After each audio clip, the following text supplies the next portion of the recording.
Hello, my name is Bhavani Palapu. I am a senior at the University of Kansas studying behavioral neuroscience in the pre-medical track with a double minor in Spanish and creative writing. Hi, my name is Lori Lintonbrink. I am a junior here at KU, majoring in psychology with a double minor in sociology and women, gender, and sexuality studies. The project we are presenting today is a summary of the research that we've been working on within environmental psychology. So you might be wondering, what is environmental psychology? Well, environmental psychology is a subfield of psychology that basically gives more attention than the rest of psychology to physical context. So this field appeared toward the end of the 20th century, and the founders decided to create it because they thought it was important that people delve into the physical context of psychology. Within their introduction of this perspective, researchers Cantor and Craik state that environmental psychology is the area of psychology which analyzes the transactions and interrelationships of human experiences and actions with pertinent aspects of the socio-physical surroundings. So basically, the idea is that humans build an interactive relationship with the environment, and as a result, psychological phenomena are not limited to the mind, but instead interact with the outside world, and they change based on where people are situated.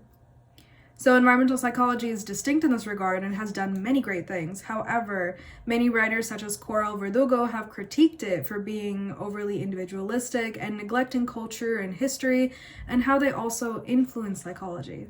To elaborate, Coral Verdugo and colleagues state that environmental psychology is, above all, an individual psychology. It is formally about incorporating the social question, but without leaving individual models of explanation of behavior, especially in empirical works. Other authors such as Utzel and Rotzel, 2009, have made similar critiques regarding the field's framework of person-environment interaction, and that its focus on individual experiences usually don't help people understand how culture and structural forces influence both people and environments. Although environmental psychology is different from other fields of psychology with its attention to physical context, many critiques have argued that EP research ignores sociocultural context. One consequence of this approach, like critical race psychologists have argued, is that researchers evade discussions of sociocultural processes like race and racism, leaving these topics relatively absent from environmental psychology. So rather than investigating the influence of culture, power, and history on the people under study, the individualist approach emphasizes personal characteristics and desires as the important phenomena of the study.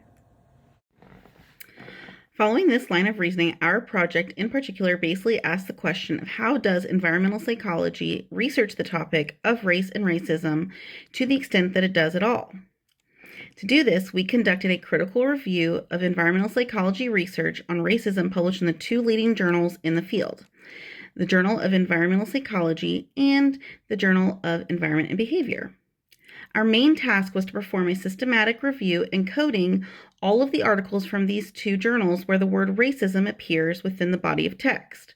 We considered how the authors used the term to get a grasp on how this topic exists within environmental psychology. We took note on whether each article includes the topic of racism merely incidentally, or if it was instead the primary focus of the article.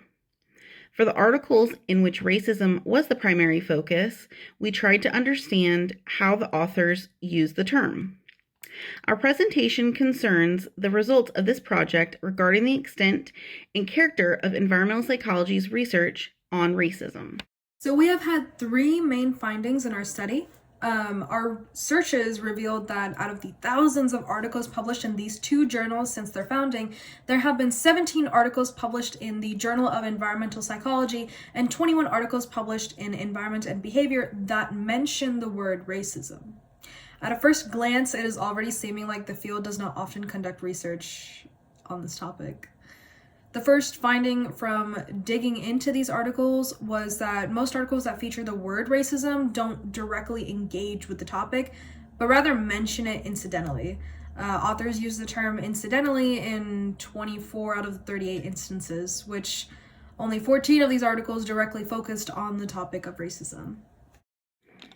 The second main finding of our study concerns the different categories of use we have found within the journal articles for which racism was more of a direct focus. Out of these 14 articles, there was one journal article which used racism as a variable in their analysis. These researchers were interested in how people's endorsement of racism related to their ideas about the environment.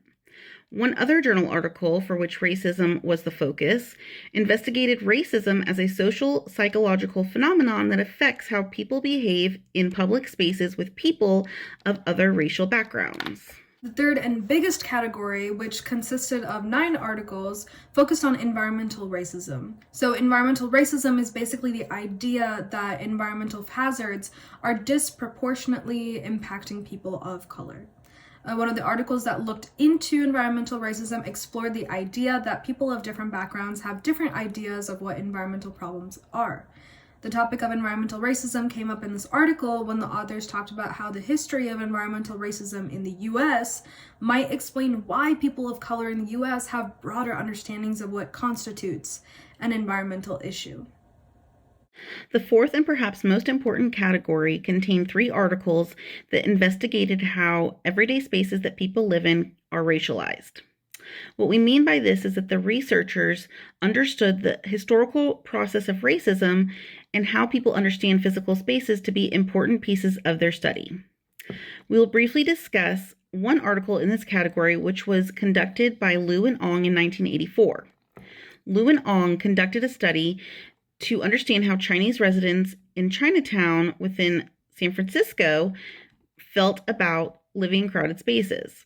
Their results showed that residents of Chinatown did not like living in crowded spaces, despite many people at the time thinking that Chinese people preferred living in crowded areas. Their results also showed that the crowding situation in Chinatown existed precisely due to the historical process of racism, which forced these people to live in impoverished, cramped communities. Their investigation also showed how sociocultural processes such as racism change and affect person-environment behaviors and interactions. This study sets a good example for how environmental psychology can push back against individualist frameworks that often ignore broader processes like racism, culture, and power that different groups have because of who they are and how they are treated within society. Before we go, we would like to address some conclusions of this research. One conclusion of the project is that, at least in these 2 journals, environmental psychology has not done much research on the topic of racism. So one reason for this could be that researchers in environmental psychology thus far have been predominantly white and Western. Only 54 papers in the history of environmental psychology have even considered cross-cultural phenomena. This suggests that a call for more research on the topic of racism means not just changing the future of the work within environmental psychology, but also understanding the past errors in which culture and race were neglected.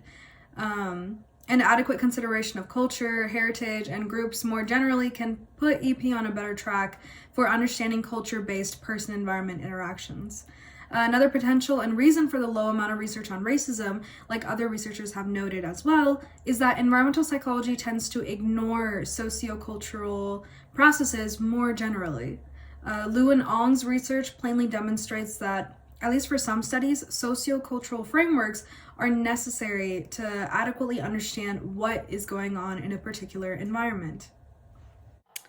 These findings are even more important to understand and share given recent pushback at all levels of society against critical race theory and discussions of race and racism more generally.